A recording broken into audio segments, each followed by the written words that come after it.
Thank you. మీ అందరికీ నమస్కారం.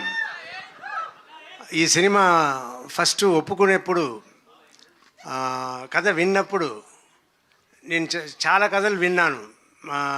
Not హీరోగా మాత్రం కాకుండా ఏమైనా క్యారెక్టర్ రోల్స్ కూడా చెయ్యాలి అని అనుకున్నాను. వచ్చే వాళ్ళ దగ్గర అందరిని అడుగుతూ ఉన్నాను. నాకు సరియైన సబ్జెక్ట్ రాలేదు. ఆఫ్టర్ 2 years 3 years తర్వాత నాకు అభిలాష్ గారు ఈ సబ్జెక్ట్ చెప్పారు. చెప్పగానే నాకు చాలా నచ్చింది.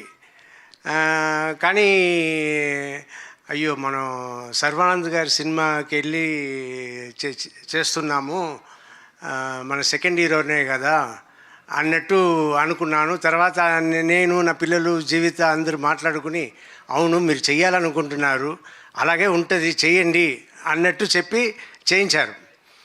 చేయించిన తర్వాత మొన్న నేను థియేటర్కి సినిమాకి వెళ్ళినప్పుడు, అప్పుడు సార్ ఎప్పుడు సార్ మీ సినిమానే కనపడలేదు, ఎప్పుడో వస్తుంది సార్ అంటే, నెక్స్ట్ బైకర్ వస్తుంది చూడండి నా సినిమా బైకర్ అనగానే, సార్ సర్వానంద్ గారు ఫిల్మ్ కదా సార్ అన్నారు. ఏంట్రా నా సినిమా అంటున్నా, సర్వానంద్ గారి సినిమా అంటున్నారు. అవునవును సర్వానంద్ గారి సినిమా. తర్వాత నేను చెప్పడం అంతా, సర్వానంద్ గారి సినిమాలో నేను ఉన్నాను, మీరు చూడండి థియేటర్లో అన్నట్టు నేను చెప్తూ ఉన్నా.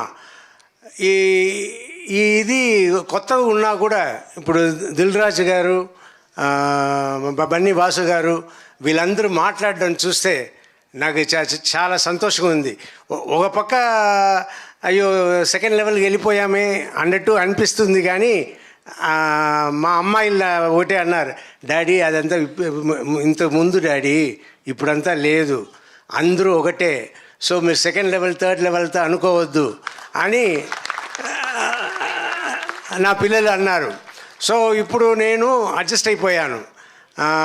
సో నేను మీ అందరికీ రిక్వెస్ట్ చేసేది ఏంటంటే, ఎక్కువ సినిమాలు నన్ను పెట్టుకోండి, మంచి క్యారెక్టర్ తీసుకురండి, I want to do. And Sarva గారి గురించి చెప్పాలి, very sweet person, very respectable person. చాలా, అందుకే నేను షూటింగ్ చేస్తున్నప్పుడు కూడా నేను హీరోలాగా వాళ్ళ ట్రీట్మెంట్ కూడా సూపర్ ట్రీట్మెంట్, యూవీ క్రియేషన్స్.